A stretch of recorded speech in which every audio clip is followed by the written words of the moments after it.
Nililigaw siya. Nililimlag siya. Ikaw na malinaw ang isip mo, bakit pinagabayan yung anak mo? Baka mag-away lang kami. Kailan pa na matapang ang anak sa magulang? Magulang ka eh. Gusto mo bang makita na balang araw yung anak mo naghihirap? Nasa kulungan dahil sa maling turo mo? Huwag mong ipagkait ang saway. Hanggat may panahon, may pagkakataon. Turuan mo ang bata sa daan na dapat niyang lakaran. Dahil pagka tumanda man siya, ay hindi niya hihiwalay. Totoo po yan. Huwag kayong madamot na paulit-ulit. Normal ang nanay, makulit eh. Sino dito nanay niyo na mabait, tahimik? Alam ko, ang nanay talaga po, napapansin ko sa lahat ng nanay, makukulit. Si tatay naman tatahimik na lang. Abiyaan mo yung mga anak ko eh. Kadalasan ganun ang sinalita ko. Tabi po ha. Wala akong tinututo, pero ito po ay pangkalahatang realidad. Kung kaya pag ganito ang nagiging attitude ng mga magulang, ano ang nangyayari? Ang mga anak natin, iba-iba, kinakalabasan. Ngayon, ang masakit, may sariling mundo ang kabataan. Meron silang tinatawag na kung saan ay hindi mo pwedeng saktan, may batas eh. Hindi mo po pwedeng basta-basta lamang siya. Ay nako, subukan mo yan. Pagalitan mo yan. Mamaya wala na yung damit sa bahay. Naglalayas. Pagka naman yung maliit na bata, napagalitan mo, tantrum. Di kakain kuno-kuno. Sinanay naman, ito na, ito na yung cellphone ko na, ito na. Oh, ito na, sige, bibili tayo ng Jollibee mamaya. Ganon. Mga entitled na ang bata ngayon. Yung tinatawag na entitled, pakiramdam nila sila ngayon ang masusunod. Lungkot po.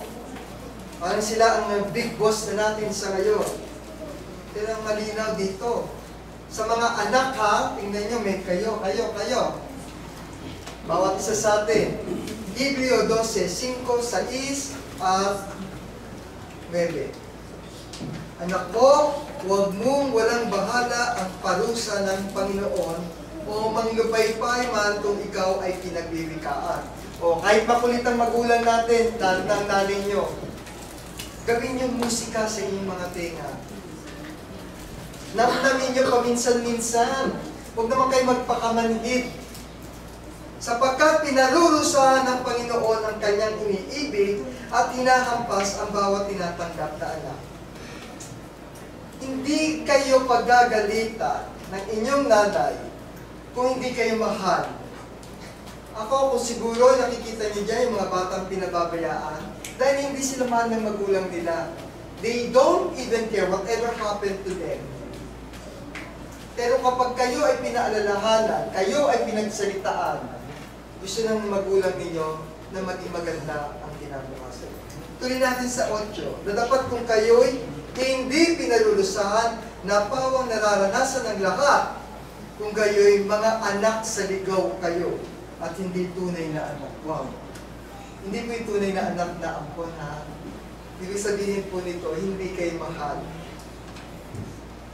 Bukod dito, tayo ngayon nagkaroon ng mga ama ng ating laman upang tayo'y parusahan at sila'y ating iginagala na sa pag-ibig. Kaya kung kayo napapagalitan, may dahilan anak. Huwag niyong pagmalakihan ang ating magulang. Saka po, dagdag natin dito, inuutusan din ang bawat kabataan, ang bawat anak. Sinabi, mga anak, magsitalima kayo sa inyong mga magulang sa Panginoon, sapagkat ito'y matawid. Igalang mo ang iyong ama at ina na siyang unang utos na may pangako upang yumaong kang mabuti at ikaw ay mabuhay ng malaong sagot. Ang linaw, no? Ang linaw po. Sana katakutan niyo ito mga anak. Okay? Na ang motibo ng ating magulang ay turuan kayo upang maging godly children. Dahil inutusan din kaming magulang ng ating Panginoon sa pamamagitan ng kanyang mga salita. Ephesians 6:1-3. Sinabi sa inyo ito. Kaya huwag mong pagmamalakihan. Lalong-lalo na pag wala ka pang trabaho, ang bait-bait mo. Pero pag may trabaho ka na, kakalungkot. Igalang mo ang iyong ama at ina. Kikita niyo sa Facebook po, yung anak, pinatay ang ama dahil nainis sa kakulitan. Yung ina, ginahasa ng anak. Ang daming kasalanan sa mundo po. Pero kung ikaw ay mayroong takot sa Panginoon, may pagmamahal ka sa Panginoon, may espiritu ka sa katawan ng Panginoon, hindi mo maiisip ng gano'n. Kahit kantiin mo ng konting sakit ang magulang mo, hindi mo magagawa yan.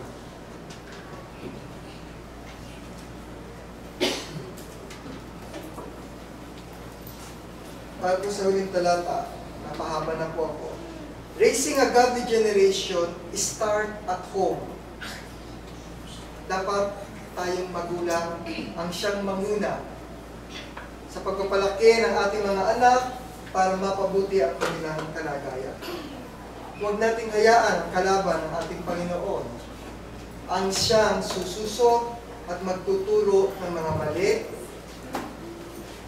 Dahil tayong magulang ay binibigyan ng karapatan para ituwid ang ating mga anak.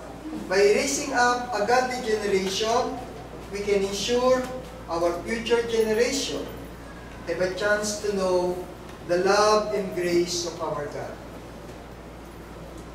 Lagi kong tandaan, Proverbs 22:6, train up a child in a way he should go, and when he is old, he will not depart from it. Napakaganda po nito.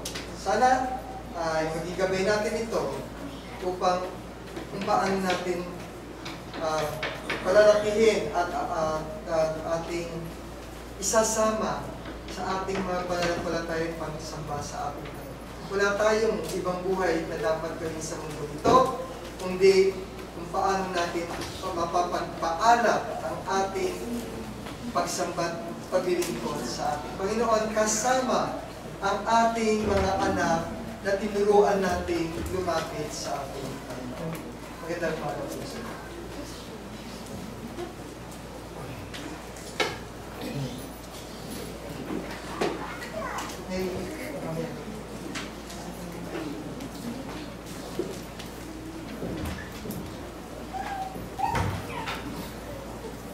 Salamat po sa aral na sa akin ay pinahagi ng ating mga karal sa umaga ito.